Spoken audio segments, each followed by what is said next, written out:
ಜುಗುಳ್ ಗ್ರಾಮದ ಪರಿಶಿಷ್ಟ ಜಾತಿಯವರಿಗೆ ಸ್ಮಶಾನ ಭೂಮಿಗೆ ಜಾಗ ನೀಡಿ ಕಾಗವಾಡ ತಹಸೀಲ್ದಾರರಿಗೆ ಮನವಿ, ಉಗ್ರ ಹೋರಾಟಕ್ಕೆ ಎಚ್ಚರಿಕೆ. ಕಾಗವಾಡ ತಾಲೂಕಿನ ಜುಗುಳ್ ಗ್ರಾಮದ ಪರಿಶಿಷ್ಟ ಜಾತಿಯ ಸಮಾಜ ಬಾಂಧವರಿಗೆ ಸ್ಮಶಾನಕ್ಕಾಗಿ ಭೂಮಿ ನೀಡುವಂತೆ ಆಗ್ರಹಿಸಿ ಸಮಾಜ ಬಾಂಧವರು ಕಾಗವಾಡ ತಹಸೀಲ್ದಾರ್ ಮತ್ತು ತಾಲೂಕಾ ಪಂಚಾಯತ್ ಕಾರ್ಯನಿರ್ವಾಹಕ ಅಧಿಕಾರಿಗಳಿಗೆ ಮನವಿ ಸಲ್ಲಿಸಿ ಆಗ್ರಹಿಸಿದ್ದಾರೆ. ಓಂ ತರಬೇತಿ ಕೇಂದ್ರ ಶಿರಗುಪ್ಪಿ ಗ್ರಾಮೀಣ ಮಟ್ಟದಲ್ಲಿ ಹೆಚ್ಚು ಮಕ್ಕಳಿಗೆ ಗುಣಮಟ್ಟದ ಶಿಕ್ಷಣಕ್ಕಾಗಿ ಶ್ರಮಿಸುತ್ತಿರುವ ತಮ್ಮೆಲ್ಲರ ಹೆಮ್ಮೆಯ ಸಂಸ್ಥೆಯಾಗಿದೆ. 16ನೇ ವರ್ಷದ ಬೇಸಿಗೆಯ ರಜೆ ಶಿಬಿರ 2025 1ರಿಂದ 10ನೇ ತರಗತಿವರೆಗೆ ಗಣಿತ, ಇಂಗ್ಲಿಷ್, ವಿಜ್ಞಾನ ಹಾಗೂ ಇಂಗ್ಲಿಷ್ ಗ್ರಾಮರ್ ವಿಷಯಗಳನ್ನು ಬೋಧಿಸಲಾಗುವುದು. 4 ಮತ್ತು 5ನೇ ತರಗತಿಗಳಿಗೆ ನವೋದಯ, ಸೈನಿಕ್, ಆಳ್ವಾಜ್, ಮೊರಾರ್ಜಿ ತರಬೇತಿ ಕೊಡಲಾಗುವುದು.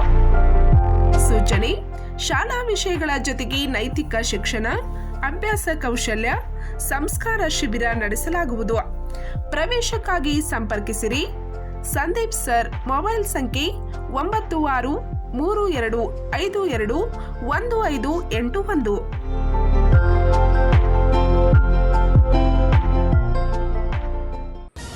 ಜುಗುಳ್ ಗ್ರಾಮದಲ್ಲಿ ಪರಿಶಿಷ್ಟ ಜಾತಿಯ ಸಮಾಜದ ಸುಮಾರು 150ರಿಂದ 200 ಕುಟುಂಬಗಳಿದ್ದು 600ರಿಂದ 700 ಜನ ವಾಸವಾಗಿದ್ದಾರೆ. ಇಷ್ಟು ದೊಡ್ಡ ಸಮಾಜ ಇರುವ ನಮಗೆ ಸ್ಮಶಾನ ಭೂಮಿ ಇರುವುದಿಲ್ಲ. ಹೀಗಿರುವಾಗ ನಮ್ಮ ಸಮಾಜದವರ ಮಹಾರಕ್ಕಿ ಜಮೀನುಗಳಿಗೆ ಹೊಂದಿಕೊಂಡಿರುವ ಗ್ರಾಮ ಪಂಚಾಯಿತಿಯ ಶಹಪುರ್ ಹದ್ದಿನಲ್ಲಿನ ಸರ್ವೆ ನಂಬರ್ 1 ಸರ್ಕಾರಿ ಮಸನವಾಟಿ ಹೆಸರಿನಲ್ಲಿರುವ ಸುಮಾರು 2 ಎಕರೆ 1 ಗುಂಟೆ ಕುಲ್ಲ ಜಮೀನಿನಲ್ಲಿ ನಮ್ಮ ಪೂರ್ವಜರು ಹಿರಿಯರು ಸುಮಾರು 30ರಿಂದ 40 ವರ್ಷಗಳಿಂದ ಸಮಾಜದವರ ಮೃತರ ಅಂತ್ಯ ಸಂಸ್ಕಾರದ ವಿಧಿವಿಧಾನದ ಕಾರ್ಯಗಳನ್ನು ಮಾಡುತ್ತಿದ್ದು, ಈಗಲೂ ಸಹ ಇದೇ ಸ್ಥಳದಲ್ಲಿ ಅಂತ್ಯ ಸಂಸ್ಕಾರದ ವಿಧಿವಿಧಾನದ ಕಾರ್ಯಗಳನ್ನು ಮಾಡುತ್ತಿದ್ದೇವೆ. ಆದರೆ ಕೃಷ್ಣಾ ನದಿಗೆ ಮಹಪೂರ್ ಬಂದು ಹೋದಾಗಿನಿಂದ ಸದರಿ ಖುಲ್ಲಾ ಜಾಗದಲ್ಲಿ ಗಿಡಗಂಟಿ ಅತಿಯಾಗಿ ಕಸ ಬೆಳೆದುಕೊಂಡಿದ್ದು, ಅಂತ್ಯ ಸಂಸ್ಕಾರದ ವಿಧಿವಿಧಾನದ ಕಾರ್ಯಗಳನ್ನು ನೆರವೇರಿಸಲು ತೊಂದರೆಯಾಗುತ್ತಿದೆ. ಯಾರಾದರೂ ತೀರಿಕೊಂಡರೆ ತುಂಬಾ ತೊಂದರೆಯಾಗುತ್ತಿದ್ದು, ಅಲ್ಲಿ ವಿದ್ಯುತ್ ಸಂಪರ್ಕವಿಲ್ಲ, ನೀರಿನ ವ್ಯವಸ್ಥೆಯಾಗಲಿ ಕುಳಿತುಕೊಳ್ಳಲು ಸಹ ಸ್ಥಳ ಇಲ್ಲ. ಹೀಗಾಗಿ ತುಂಬಾ ತೊಂದರೆಯಾಗುತ್ತಿದೆ.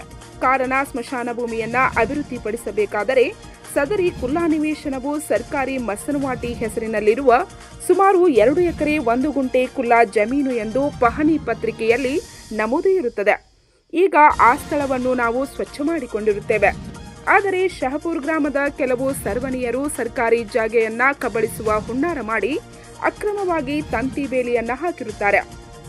ಅದನ್ನು ಕೂಡಲೇ ತೆರವುಗೊಳಿಸಲು ಗ್ರಾಮ ಪಂಚಾಯತ್ ಅಭಿವೃದ್ಧಿ ಅಧಿಕಾರಿಗಳಿಗೆ ಫೆಬ್ರವರಿ 6ರಂದು ಅರ್ಜಿ ಸಲ್ಲಿಸಿದರೂ ಇದುವರೆಗೆ ಯಾವುದೇ ಕ್ರಮ ಜರುಗಿಸಿಲ್ಲ. ಕಾರಣ ಕೂಡಲೇ ಸಂಬಂಧಿಸಿದ ಅಧಿಕಾರಿಗಳ ವಿರುದ್ಧ ಕಾನೂನು ಕ್ರಮ ಕೈಗೊಂಡು ನಮಗೆ ನ್ಯಾಯ ಒದಗಿಸಬೇಕು. ಸರ್ಕಾರಿ ಮಸನವಾಟಿ ಹೆಸರಿನಲ್ಲಿರುವ ಸುಮಾರು 2 ಎಕರೆ 1 ಗುಂಟೆ ಕುಲ್ಲಾ ನಿವೇಶನದಲ್ಲಿ ಜುಗುಳ್ ಗ್ರಾಮದ ಪರಿಶಿಷ್ಟ ಜಾತಿಯ ಸಮಾಜಕ್ಕೆ 10 ಗುಂಟೆ ಕುಲ್ಲಾ ನಿವೇಶನವನ್ನು ಪರಭಾರೆ ಮಾಡಿ ಸ್ಮಶಾನ ಭೂಮಿಗಾಗಿ ಪಹಣಿ ಪತ್ರವನ್ನು ನೀಡಲು ಸಂಬಂಧಿಸಿದ ಅಧಿಕಾರಿಗಳಿಗೆ ಸೂಕ್ತ ನಿರ್ದೇಶನ ನೀಡಲು ವಿನಂತಿಸಿಕೊಳ್ಳುತ್ತೇವೆ. ಒಂದು ವೇಳೆ ನಮಗೆ ಸ್ಮಶಾನ ಭೂಮಿಗಾಗಿ ನಿವೇಶನ ನೀಡದೇ ಇದ್ದಲ್ಲಿ ಮುಂದಿನ ದಿನಗಳಲ್ಲಿ ಉಗ್ರ ಹೋರಾಟವನ್ನು ಮಾಡಲಾಗುವುದು ಎಂದು ಎಚ್ಚರಿಕೆ ನೀಡಿದ್ದಾರೆ. ಈ ಸಮಯದಲ್ಲಿ ತಾಲೂಕಾ ಪಂಚಾಯತ್ ಅಧಿಕಾರಿಗಳು, ತಹಸೀಲ್ದಾರ್ ಕಾರ್ಯಾಲಯದ ಅಧಿಕಾರಿಗಳು ಮತ್ತು ಜುಗುಳ್ ಗ್ರಾಮದ ಪರಿಶಿಷ್ಟ ಜಾತಿ ಸಮುದಾಯದ ಬಾಂಧವರು ಉಪಸ್ಥಿತರಿದ್ದರು. ಪಂಚ್ ನ್ಯೂಸ್ಗಾಗಿ ಕಾಗವಾಡದಿಂದ ಬಸವರಾಜ್ ತಾರ್ದಾಳೆ.